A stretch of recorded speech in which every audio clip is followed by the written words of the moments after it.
Je suis moi-même maghrébin, d'origine algérienne.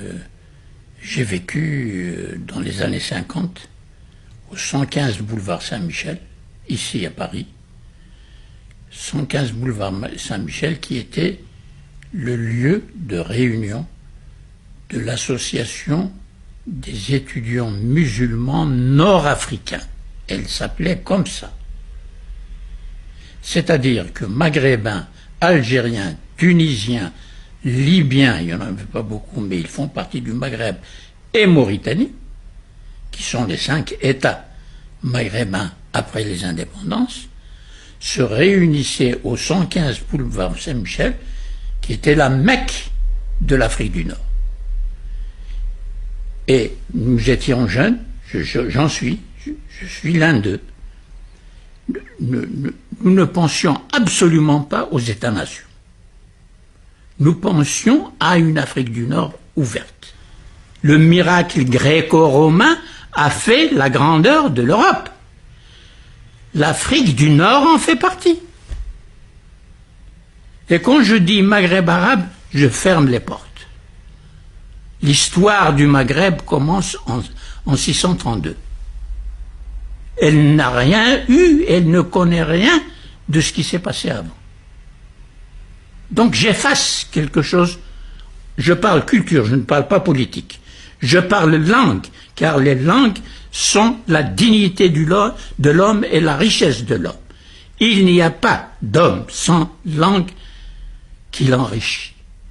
Je m'enrichis du latin, je m'enrichis du grec, je m'enrichis de l'arabe, je m'enrichis du berbère, qui est la langue vernaculaire de toute la population de ce vaste espace depuis Benrazi jusqu'au Maroc, comme je l'ai dit.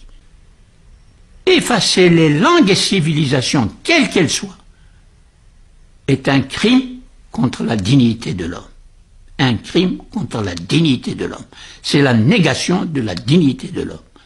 Il faut savoir séparer le politique en tant qu'idéologique et le destin des cultures et des langues humaines. Voilà la position pour l'espace maghrébin. Et si l'espace maghrébin avait eu des dirigeants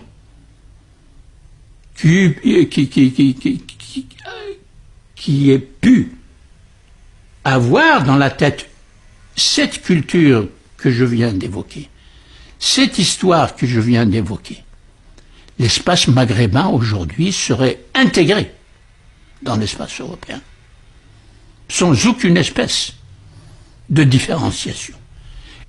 Toute cette histoire ouverte sur l'ensemble de l'espace méditerranéen a été stérilisée, ignorée, chassée de la mémoire historique des Maghrébins. Saint-Augustin n'existe pas. Maître de l'Europe, maître du catholicisme, il était en l'Algérie actuelle, à Hippone. Donc je critique sévèrement l'option idéologique aveugle qui a appauvri intellectuellement, culturellement, scientifiquement, spirituellement, moralement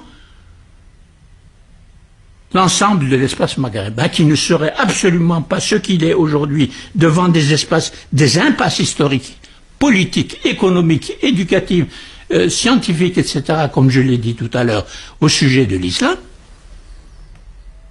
60 ans de politique souveraine des États post-coloniaux dans cet espace politique ont choisi la fermeture intellectuelle, ont choisi le rejet de la connaissance scientifique, ont choisi le rejet des cultures européennes ô combien enrichissantes et innovantes. Je ne veux pas dire de négliger par là la culture arabe, mais la culture arabe elle-même, avec l'islam, comme je l'ai dit, a subi les vicissitudes de l'histoire depuis le XIIIe siècle.